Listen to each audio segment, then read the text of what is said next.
What is up, guys? Welcome to another episode of the Junkyard. This is currently episode 3.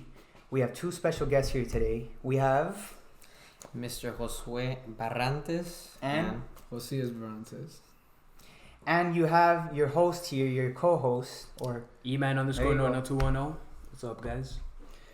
Alright, guys, so we're going to try to keep the flow consistent here. You know, of course, it's a podcast. So I just want to bring up something that is in every guy's mind 24/7. Social media. Social fucking media. Let me tell you one thing about social media. Fuck social media. Straight up. Okay, so the thing I have, the problem that I have with social media, right now I'm currently off of Instagram. The issue that I have with Instagram is it's the same fucking thing every day. Mm-hmm. I don't know if you guys ever noticed agree. that. It's the same fucking thing every day. It's literally just, I'm having a good day. I'm having a good day this. I'm having a good day that. Oh, look at my Monet products. Nobody gives a fuck about your Monet products. I need to tell you this now. Nobody cares if you're selling Monet products. Like, the last time I clicked on a story, I can guarantee you, there were 5 stories with Monet products. I'm about to turn this into a rant right now. Fuck a podcast. Fuck a podcast. I'm about to turn this into a goddamn rant. Alright? Tell me, have you clicked on Monet products? It's honestly, it's the worst thing ever. Just to see like those high school girls that never talk to you and they're just like, you want to buy some product? No. It's the same We didn't even talk, Brittany. dude. Like, it's repetitive. It's honestly And it's like, it's crazy because it's like an agenda as well for, like, you know, other kinds of people, for salesmen, politicians, and all that other bullshit. and it like exploits the younger girls. They feel like they're doing something when actually exactly. they're losing all their profit to the higher ups and they're just using them for, free market, basically. And on top of that, young people in general really love attention. So the promise of, you'll be able to have so many followers or so many people looking at your stories, it's just like the easiest grab for a young person to just say, hey, let me sell this product. I'll get so many people off of this. So many people are going to see this one. Yeah, exactly. Everyone's doing the same thing. Instead of having like a positive reinforcement on people's minds, like the platform that you have, you kind of like tend to corrupt yourself when you're in that position. Yeah. Like, I don't want to be like a dickhead, but like LeBron James. Yeah. LeBron James, that man, I'm not going to tell him to shut up and dribble. I'm not going to say that. You know, everybody's entitled to their own opinion, respectfully. But, dude, like, I don't know what kind of history you have in what is it? Sorry. Politics? Politics. Yeah. I don't know what kind of history you have in politics exactly, but I'm pretty sure you have fucking zero. I'm pretty sure you fucking have zero. The guy skipped college. It's not even a joke. Exactly. He skipped. He was so athletically gifted. He didn't need college. He really didn't. He said high school to MBA. That's it. And what? It's his career's been nothing but successful since. And it's like, well, if this is a racist system, you're gaining off. Yeah, how are you thriving exactly? I don't. What a lot of people don't seem to understand is that these millionaires that have all these followers have little to no political knowledge, and I can guess that most of them don't even vote because they don't care. They have all the money they have, so who cares if the country goes to crap? If I got my own security, if I have my cars, I have my money, I have my houses, like they don't really care. So when they say that they have, their political beliefs, it's more like who's paying me more and who sounds the catchiest, who can get me the most. Oh, like what's more popular? Oh, look at this athlete. He's so woke now. He's so in touch with the political side. So it's like like the young people, they would get a whole new group of fans just to say, oh, I believe in this and this and that, when they're just following the crowd and have no actual knowledge behind what they say. There's a really good term for that. Fucking sheep. Sheep. Bro. Sheeps. But it's like, I can't blame them at the same time. They kind of confuse, I guess, the idea of being known and being hip to the world with agendas of others. You get me? Like, if I said something about BLM right now, I can guarantee you people are going to come to my house and you're never going to see me again for whatever reason. Now, I think critically. I'll say what I want to say about it, and I'm going to say it right now. Honestly, I think BLM is like, it's just a huge hoax. Honestly, it's an agenda for Democrats to push what they think into young people's minds. Like, honestly, if there was any kind of racial tension between officers and people African American people, it would be solved little by little. People are starting to get the message. What's the point of racism anymore? You get me? People slowly start to advance as we go. You get me? Like it's something that I guess we're just taught here in Florida. In Florida, people are just used to each other anymore. Nobody cares about the color of your skin. Nobody cares about what you do on the daily basis. Like, the only reason why people are saying officers are bad to African Americans is because it's those individual people that they caught on tape. They don't show, crime of African American on another African American. They don't show crime on African American on a regular white person, on a 9-year-old kid. I don't know if you guys heard about that the other day, that an African American man has shot a white kid in the face. No news outlets reported on that. Yeah. That's insane. That's insane to me. Yeah. And it's like, what has the world come to where people say, I don't need to do this.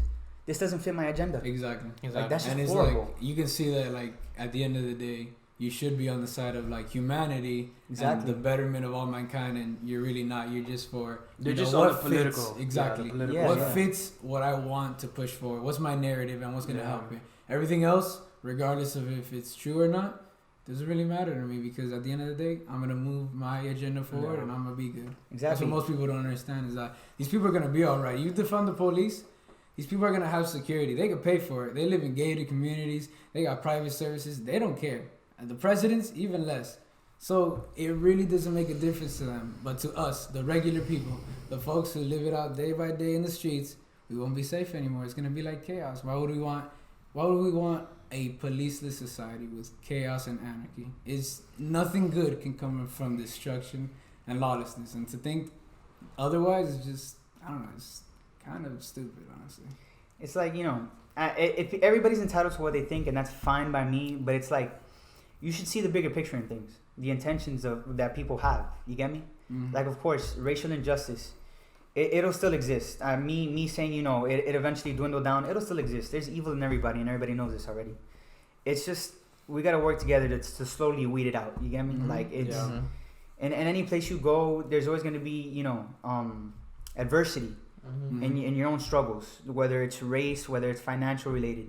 Like, America's just made up of 3 classes: poor, in the middle, and rich. You get me? Like, and at the end of the day, everybody's going to be at each other's throats because nobody wants to be down there. Exactly. They say that people that are rich and poor, they don't get screwed over in America. The people that get screwed over are the middle men, because of taxation, because of, the things that they go through every day. The rat race, basically. Yeah, the rat race. Coming People just trying to survive. To be in debt for the rest of your life.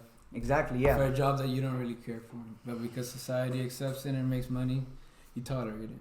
But they're like a million ways to have success in America. You get me? Like, who knows? Who knows if this is a success in its own right? You get me? You know what? Let's talk about good news. I don't know if you've always heard, but Left 4 Dead 2 is gonna come out with an update in the first 10 years. Yeah. Okay. All right. I was real excited about that, being a long time Left 4 Dead 2 fan. I was literally. We used to grind that all the time, actually. They sent supposedly it's a test to see if they want people to make the third one. Yeah, they still have a. I automatically. Why is that even a question? Why is that even? Everyone's been asking for the third one. Why is that even the a question? second one It makes came no out. sense.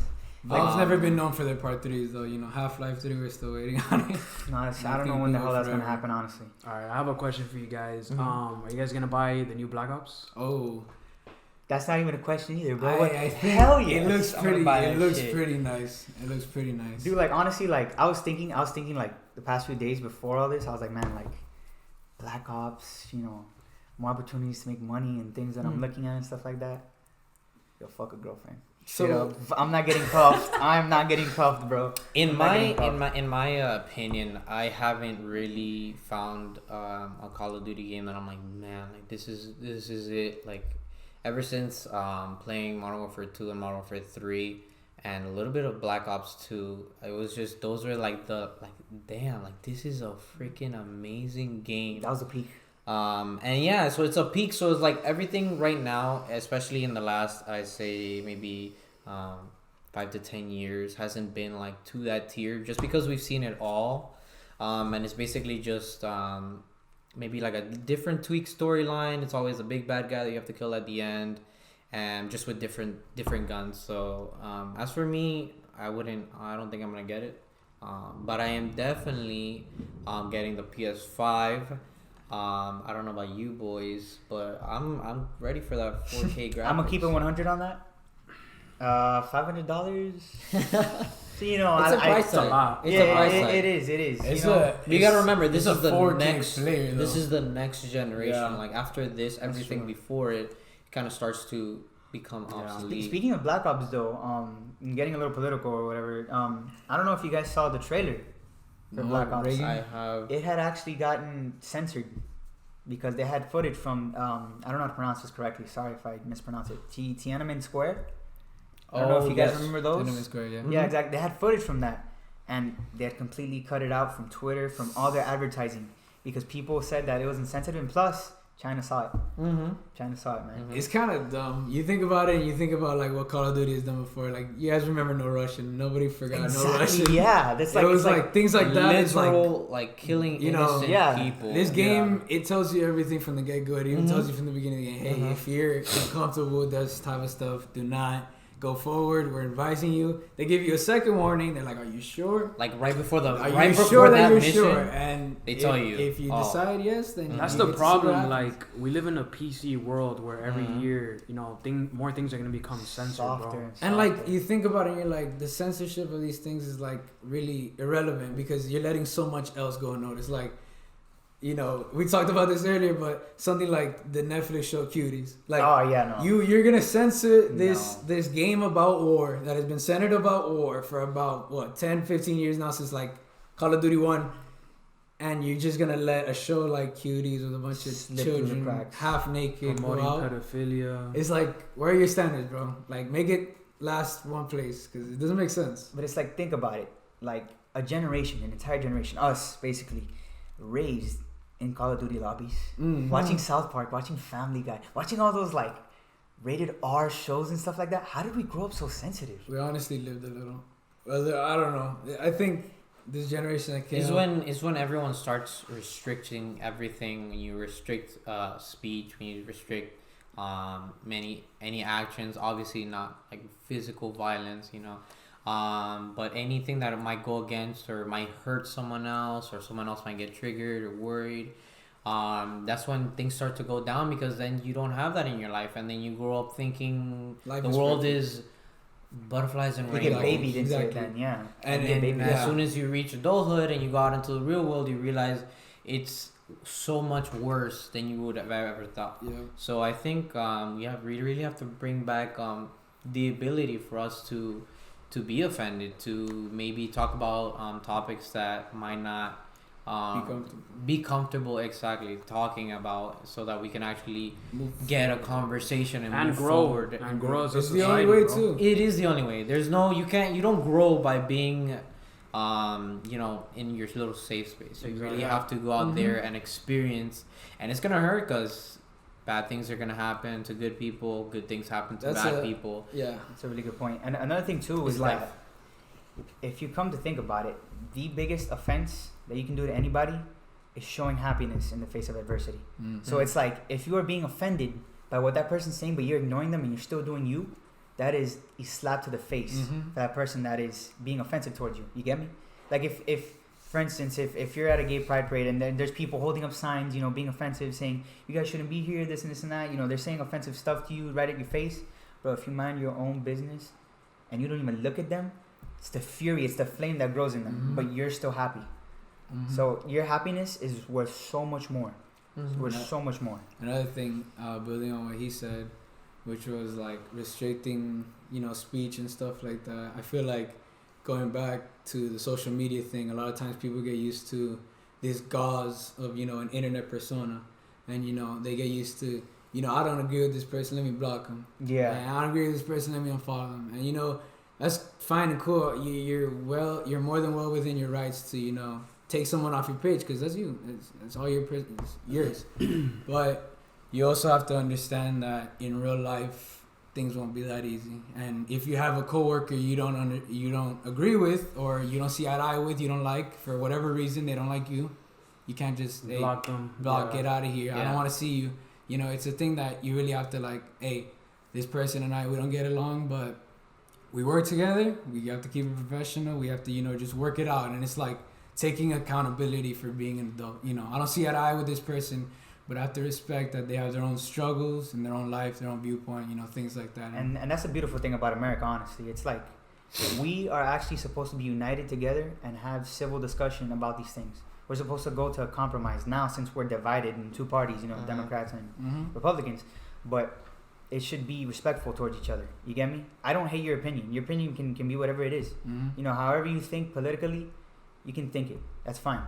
But the beautiful thing about America is that we have to come to a compromise and we have to unite as one. We can't just be divided like this the entire time. Because that's what some people want. They want us to be divided, so we're distracted by these things, and you know, they can just get their money in or whatever they want.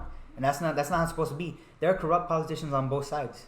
I'm not saying that I'm Republican, fully Republican. I have ideals on both sides, but there are politicians that are corrupt on both sides. I agree. There's no clean person that's a politician. I can guarantee you. Yeah. Everyone's been in there. I think everyone's just out to, especially politicians, once they get any little sense of power or money, they compromise their values. And obviously we see that whether it be in mail-in voting, we've seen stories on both sides. The mail-in voting, the fraud that's happening, you know, some states that had dead people voting, or some states that I saw that votes got counted twice. Really? They counted a cat. Or the mail-in Trump that they threw away a bunch of Trump. They threw away a bunch of Trump votes that were in the mail. There was bags and bags of it found. The USPS, saw security footage throwing them out of the USPS worker throwing them out by the This was in California, right? I believe so. I think I read something about that. I mean, California is definitely so it's very corrupt. I love it as a city. I really think it's so gorgeous. That Santa Monica Pier is gorgeous. Chinese theater. All I've seen a lot of but it's going down the drain, people. If you're in California, did you know that people make from like California, a tree and leaf? people from California are actually going to Texas? I've seen a couple people coming down from here. New York coming down here. A lot of families that come. The rent they don't want to use the murder rate is insane. But here's the thing. This is a lesson to learn too as well. If they're coming from a city that's mainly Democratic, and they're going to one that's either decades. Republican, we're a swing state. So if they're going to one that's Republican and Democratic, they're gonna want to say, yo, like everything that I voted for over there has been causing me that. So now that I'm here, I'm gonna go the opposite way. You know, people should. You would think. Yeah. You would think so. You would think, but you never know. Sometimes Democrats. That's the worst part, I think. And they try to grab little disciples and make more Democrats, and then they're gonna eventually become. This is gonna become a Democratic state instead of a Republican state. It starts with just like one good run. They win once, and then the snowball starts. Another thing that I see is that a lot of people are voting just by their party. So they have this belief that, let's take the Democrats for example. Democrats, you know, everyone believes that every single Democrat has to be pro-choice, that, you know, they have to raise taxes, and a bunch of, you know, policies that are strictly, you don't have to be necessarily Democratic or Republic, but then they'll say, you're not black if you vote Democrat. Yeah, like they have to fit a certain criteria. Exactly. So status quo. Like if you're black, then you're obligated to be Democratic, and if you're conservative, then you're obligated to be a Republican. Exactly, and it shouldn't be that way. I think a big problem, and I talked to my friend about this the other day, is that the two-party system is failing us. Yeah. And what I mean by that is that we are, like Nick said, we're in a battle of two different people. And we have to choose basically like the extremes of both sides, and we can't come to a compromise where like you could really be like an independent person, say I like these policies, like I love family and I love you know, the core values of the Republicans, but maybe say something like, oh, I believe in pro-choice too, and I believe in abortion, and have like a Democratic view as well. So it's like it's like, oh well, if these guys vote for this, and I don't necessarily align myself with Democratic. Like there's some things I agree, but a lot more that I don't. I'm gonna have to automatically vote Republican, and I think the answer to that would be to really make it more popular to be an independent, and for more parties. I knew there was a Green Tea Party and a bunch of other parties that would come out, and they would have different values that they stood up against, and I think we should bring that back, because values and what you believe in shouldn't be binary. meaning like just in two senses. It's Yeah. either this or that, black and white. You know, there's so Yeah. many colors. That's not a LGBT quote. That's not what I'm trying to say. It's not an LGBT reference. Yeah, This that's not a is reference to something LGBT. I don't have anything against any of them. That's not what I'm saying. I'm just saying we should be able to adopt different views. It's not black or white. And it's not black or It's white. Exactly. gray. It's gray, Exactly. basically. Yeah, exactly. Shades of gray. And I think that's why it's come to such a point where either all the Democrats say Republicans are just Trumpers that just believe everything what Trump says, and then everyone from the Republican side say all the Democrats are just liberals that believes in Black Lives Matter, all cops are bad and stuff like that. People are quick to also absorb that information and like think it's real. Like people get it from the internet and Thank you. they don't get the correct perspective. Nobody does, to be honest. Fox can be corrupt. This is CNN can be corrupt. We don't know this for a everyone. fact. Everyone. It's Everyone crazy. could put their spin on anything. People go to Twitter first before going to CNN or Fox, and that's sad. Mhm. News outlets get stumped. That's the thing. And you hear that you ask them where they get most of their Twitter, Instagram, and you're like, well, you know, I get some information from Twitter, Instagram, but I do my research on it. Like, I'm not gonna be like, it says this is law, this is set in stone, this is what happened. Like, Yeah, exactly. if you live by that, And you learn that in high school too. Like when you're doing projects, Exactly. you don't just use one source. Yeah. Why? Because just because one source says it doesn't mean it that's doesn't the mean correct it's thing. true. Exactly, it could be different. Because like CNN, like results. Fox, they have different points of views. Yeah. One's there's conservative a and one's more liberal. They're more on the liberal side. There's a perfect phrase that I heard the other day, and it goes back again to what we were talking about, social media. When the speed of information is faster than the speed of investigation, you're gonna have a big problem. That's true.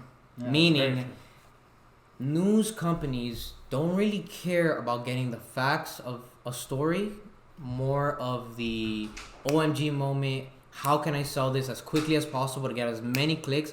How can I make it so much more, like make a mountain out of molehills? Yeah, Make it exactly. so much more than what it actually is.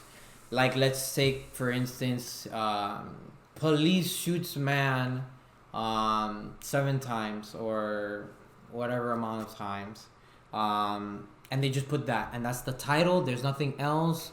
And then you go inside the actual source or whatever it is, and then you actually see police have been ordering someone to stop. Guy pulls out a gun, starts shooting at the police, and he runs away. As he's running away, police subdue him by shooting him X amount of times. The craziest thing is that divide can cause such violence that sometimes I think about the situation that my grandpa had told me about. A long time ago in Nicaragua, some of you probably have heard of this. There was a whole war involved in Nicaragua. It was a civil war. It was the Sandinistas versus the Contras, I don't know how to say it perfectly. But in that war, nobody could tell who was the enemy. There wasn't no uniforms. They just went up to you and they asked, "Are you with us or are you against us?" And they didn't imprison you. They didn't do any of that. They said, "Yeah, if you're against us, okay." They just put a bullet in your head and they leave you on the street like a dog. And they say, if anybody takes his body, we'll shoot you too. That's crazy. And the craziest thing that happened actually is that my grandpa had a cousin. He had a cousin that had been sick of all this liberation stuff, and he just wanted to keep the government how it was. Even though any form of government there was corrupt, he still wanted to keep it how it was. And he had planned an attack with a shotgun, and it was against a mounted LMG. I don't know how he thought the success was going to go, but he got chopped down in front of his house. They said, "Don't move his body. If we see that it's not here, we're going to come and we're going to shoot all of you. We're going to kill you." They didn't care. That was their family, right? That was their family dead right in front of them. So they grabbed his body, they buried him in the back. And that's the thing.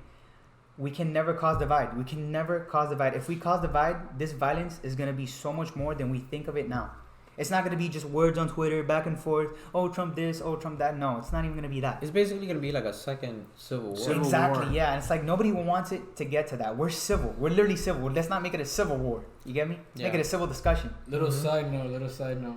All 4 of the members here are Nicaraguense, actually. Yeah, Nice. actually. We're a All mix. the FYI. Hispanic. Yeah. We got like 50% Mhm. Nicaraguense and then 50 something else. Mhm. Something else, yes. We'll leave that for another day.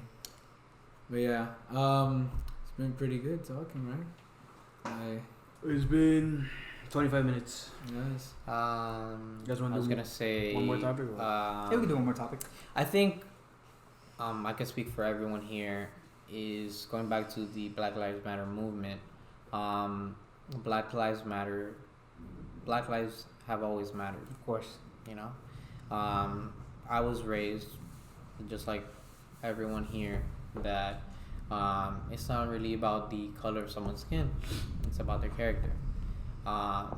So we don't judge, and especially in Miami, such a multicultural, multi-ethnic place. There is no place for racism. There is no place for discrimination For intolerance. because we see so many people in different positions that it's like Exactly. It's just something that you can't just be like, oh, because he's this color or this ethnicity. For me, it's irrelevant. It's irrelevant at this point. Yeah, exactly. It doesn't matter. I've had bosses that were females. I've had bosses that were black. I've had bosses that were Asian. Everything. They come all shapes and colors.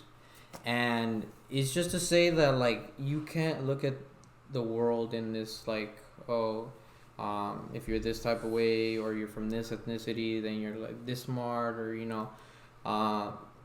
Basically what we're trying to say is that Black lives have always mattered. And the one thing that I can go against is that the movement itself is more not trying to cause unity. It's more like, give us what we want or we will burn everything to the ground. Yeah, that's not how it is at all. And another thing too is that some people also have that mentality plugged into the back of their heads that if you see this person with this skin color, he's gonna do that. Mm-hmm. If you see this person that has this nationality background, he's gonna do this. Mm-hmm. And it's like, you know, I was talking to my grandpa the other day, and I was like, hey, you know, we should go check out the tires over there in that tire shop that we normally go to. He goes, that guy's gonna rob you. And I said, why is he gonna rob us? Like, we've been going there like a million times. He goes, he's Cuban. And I said, but I'm part Cuban. And he goes, yeah, but you're not a thief. And I was like, yeah, so then how do you know he's a thief? So then he's like, it's just in all of them. And I was like, so it's then, kind of like, yeah, it's like the hypocrisy. It's just stereotyping. Yeah, exactly. Like you're that. Stereotyping them. It's like, you know, just like they're stereotyping cops. Like the people on the left, they're making it seem like all cops are bad. Like, eliminate all cops. And that's the crazy part, because a lot of people who support Black Lives Matter don't like to mix in the rioters, the looters with the general population. But then when we say don't mix the good cops with the very small percentage of bad cops, they say, all cops must be bad because the good cops aren't doing anything about the bad cops. When the same could be said for all the good people that don't stop the looters or don't stop the rioters or don't even speak about it. They'll protest and they'll see someone, robbing a Foot Locker and they won't say anything. What are they going to do? They're going to run to the cops? That's the same people that they're going against. So I just think it's a little bit hypocritical. There's a lot of hypocrisy everywhere in this movement, to be honest with you. Like, you can't ask and claim to want justice when you yourself do not want to be brought under justice. Yeah. Exactly. And another thing too is funny because I was talking to this guy that's working on my grandparents' shed. We had hired him, and he's like, my mama asked a question. He goes, "Do you think people that come here should get help?" He goes, "All kinds of people, of course. No matter who you are, any kind of immigrant you are." And he goes, "No." And she goes, "Why?" He goes, "You're fresh off wherever you came from. There's no support. There's nothing." He goes, "Because everybody has the same exact thing that you have a majority of the time." She goes, "What is it?" She goes, "Hands and feet. People come here and they work and they get to where they need to get, but that's if they work for it. You get me?" And it's like there have been people that have been cradled for that their ambition just completely gets lost. You get me? Like, if you were to strive for something, but somebody's giving you what you want, exactly what you want, money, let's just say it's money, you're getting money, you're not going to strive for anything. Eventually, when worse comes to worse, you have to do something for yourself. You get me? And that's in every situation. There's no racism intended in that. When I say, I feel like we should cut off, I'm not saying this exactly, but I feel like we should cut off welfare, I feel like we should cut off this support. There's no racism intended in that.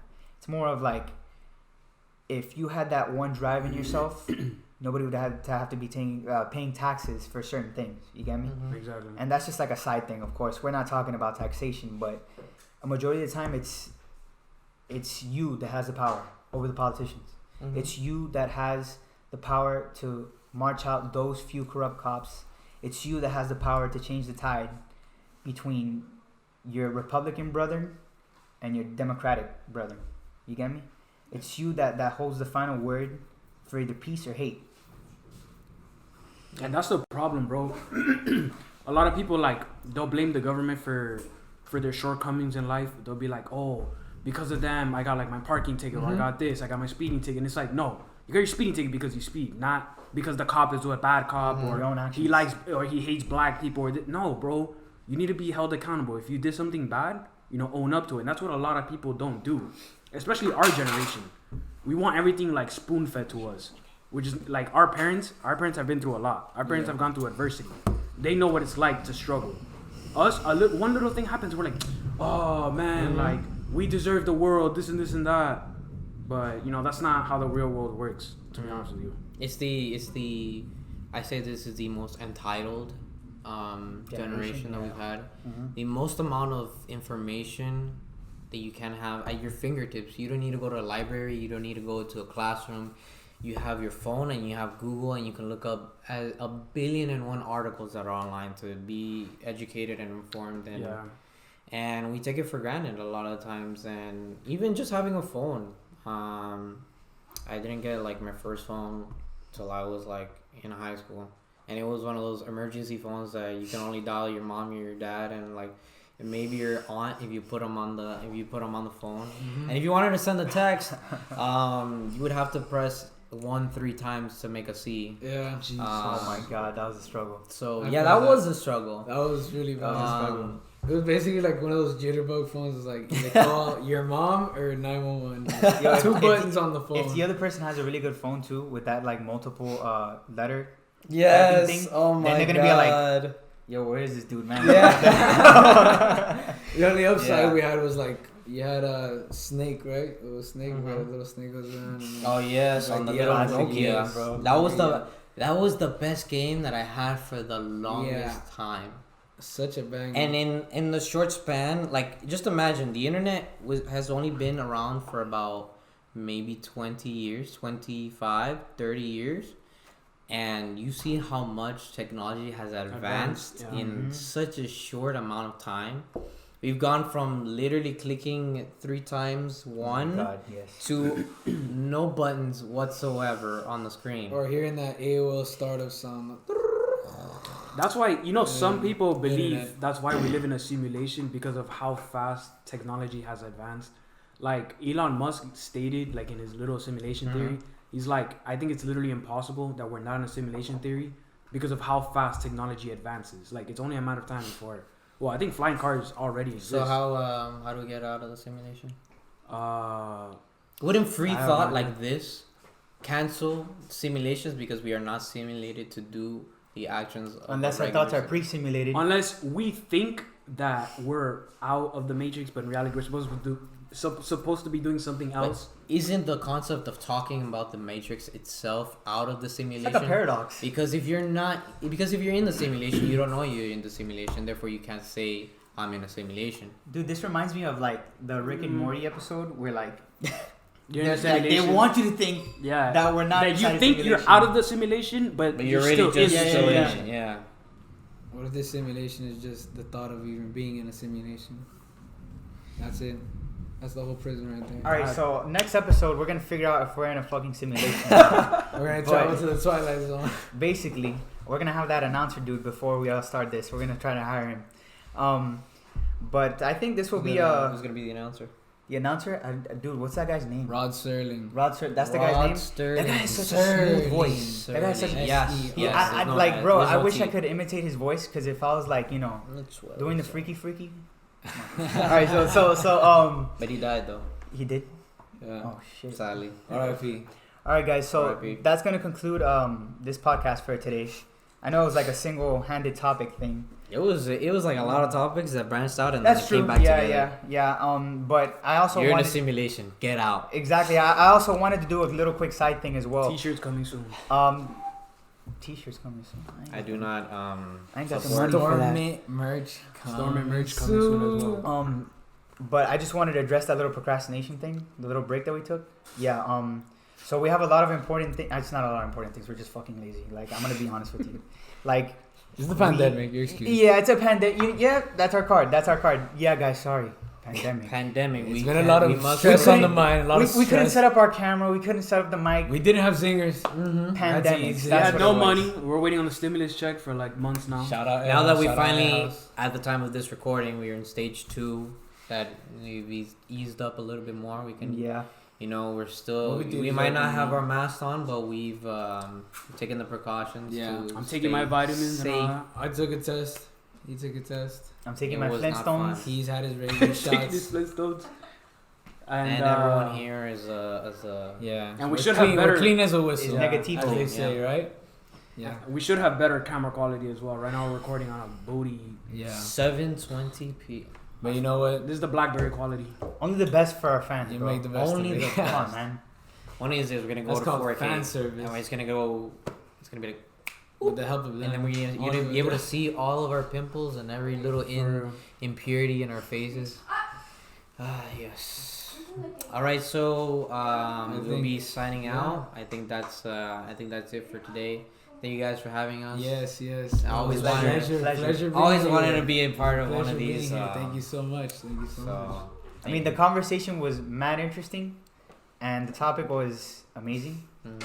So, E-Man, we gotta get him for like 50 more episodes, 100 more episodes, probably like 1,000. You're gonna see them in every episode. after Basically, this yeah. At one. this point, These are the new co-hosts. at this point, Hopefully. Most likely. the quad hosts. Even. Thank you guys for watching our 3rd episode of the Junkyard. It's been your boy E-Man. I hope you guys have an amazing day.